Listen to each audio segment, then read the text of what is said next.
Life is hard, I get it. But bro, this victim mentality is not going to take you very far. You need to do things to get yourself out of this mess. In this video, I'm going to share with you a story of a brother who was in a similar situation. At the end, he started taking action to help get himself outside of this mess. In case you're wondering who I am, my name is Imran ibn Mansur. I'm a 7-figure entrepreneur. I teach brothers how to scale their coaching or courses or communities or agency services to 7 figures and beyond. Alhamdulillah, I'm also a student of Islamic knowledge. Without any further ado, let's get it cracking. Alhamdulillah, wassalatu wassalamu ala rasulillah amma ba'd. So I just had a call with a brother who's in a very difficult situation right now in his life. He's, had a crazy car accident, broke his leg. He grew up in a broken home. You can tell he's been through a lot of pain. And the reason I spoke with him because he recently just joined our Righteous and Rich school. He just joined our Righteous and Rich school where we're teaching people how to scale their courses, coaching, agencies, and all that stuff to 7 figures through a 7-step formula. So he decided to jump on. And I got a message from him today saying, brother, Imran, a very nice, polite message saying, Akhi, look, I'm not sure if this is for me. I'm not sure if this is for me. I feel like I'm a beginner. I'm not sure if I made the right decision. Really confused. What do you advise? So usually in that circumstance, my thing is, bro, maybe you aren't a great fit, but I don't know, there's something about him that made me feel like this brother needs someone to speak to him. So I don't usually do this, but I sent him a message. I said, Akhi, let's jump on a call. So he spoke and he told me a brief version of his life story. Very lovely brother. May Allah Azza wa Jalla reward him. Ameen. But when I spoke to him and I pressed him on, so what's the issue? He was like, I'm going through a situation in my life right now where I've struggled so much. I managed to get a job at minimum wage. It's not great. And I don't really see much growth in this job. You can see that he felt the pain of not seeing a bright future in terms of a career and realizing that he's stuck. So I said, okay, cool. Well, you were in a situation that wasn't great. You saw an opportunity to learn how to grow in business. I said, we even got a course on how to create courses if you're an absolute beginner. I said, what's the issue? You've taken the step. That's something great. You took action.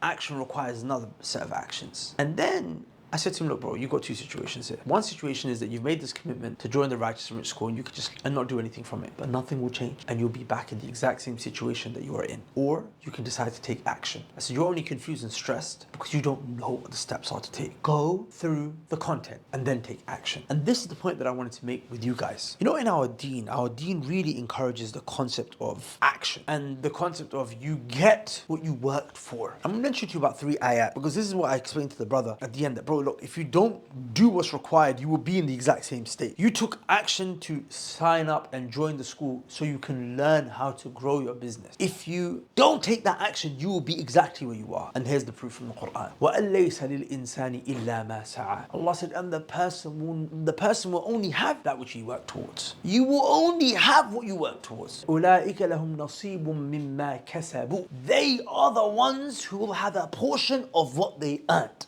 They will have what they earned. They will get what they earned. Like you have to work towards it. The third ayah I'm going to give you, Allah said, إِنَّ اللَّهَ لَا يُغَيِّرُ مَا بِقَوْمٍ حَتَّى يُغَيِّرُ مَا بِأَنفُسِهِمْ. Allah is not one who will change the state of the people until they change themselves. You got to take the action. If you're living in a situation where you're stressed, your life is not making sense, and because you have financial pressures, right, that are stopping you from making that growth, or you have a business that you're running and you know that there's things where you're stuck and there's no point being a victim. There's no point just complaining about the problem. Do something about it. Do something about it. Now, let's be clear. These ayat that I'm talking about are ayat that are obviously in a religious, spiritual context, right?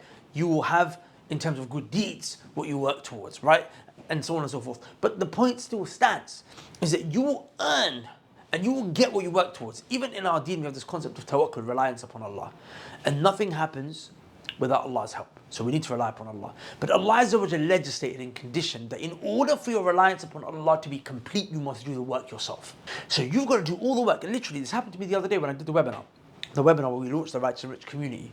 Like, I never worked so hard for a launch like that as I have ever in my life before.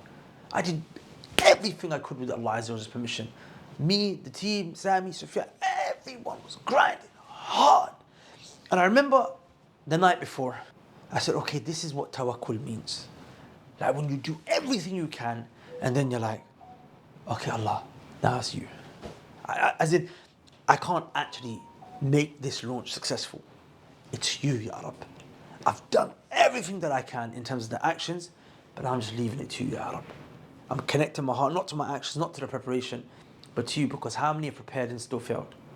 The point that I'm mentioning here is that even though reliance on Allah Azza wa Jalla is needed, And you must rely upon Allah, not your actions. But in order for your reliance upon Allah to be complete and to be correct, you have to do the actions prior. Allah wants you to do the actions and then connect your heart to Him subhanahu wa ta'ala. So brothers, we have this problem where we just don't do the effort that's required. Do you understand? We just don't do the effort that's required. And then we wonder why we're stuck. Now may Allah reward that brother, because he took a promise that he's going to go through the content. And look at the thing, he didn't even go through he signed up, he hadn't even gone through the content. Yeah, I have to look at how, you have to deep how scary that is. That now it's like, okay, let me leave. Not because, oh, this is bad. But no, because, I don't know, just anxiety just overtakes us. And here's a tip to help you take action, okay? Ask yourself, what's the biggest constraint? Is it ignorance that you don't know? Okay, then go learn.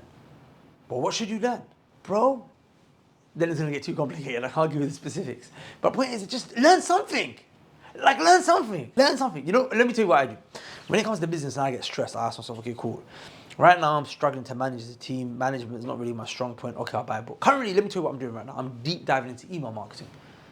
Because I noticed our email marketing strategy is not that great. So I just deep dive. I just go and learn.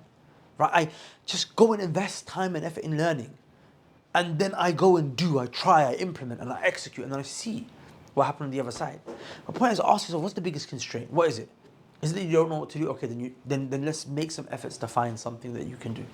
Is it that, okay, cool, you're struggling with the sales department? Well, then try and solve that. Put your efforts towards that. And the reason I'm saying ask yourself what's the constraint is because it's very easy to just look at all of the problems that you have and be like, whoa, that's all too hard. But we'll just pick one. Just pick one, inshallah ta'ala. Do you understand? Anyways, with that said, if you guys want to check out the Righteous and Rich School, click the link below, inshallah ta'ala, and you can check it out. And hopefully, you can be on your way, 7 steps, 7 figures. This is for people who already have a course or a coaching program or an agency or a community. If you guys fall into that category, jump in. Inshallah, check it out, the link below.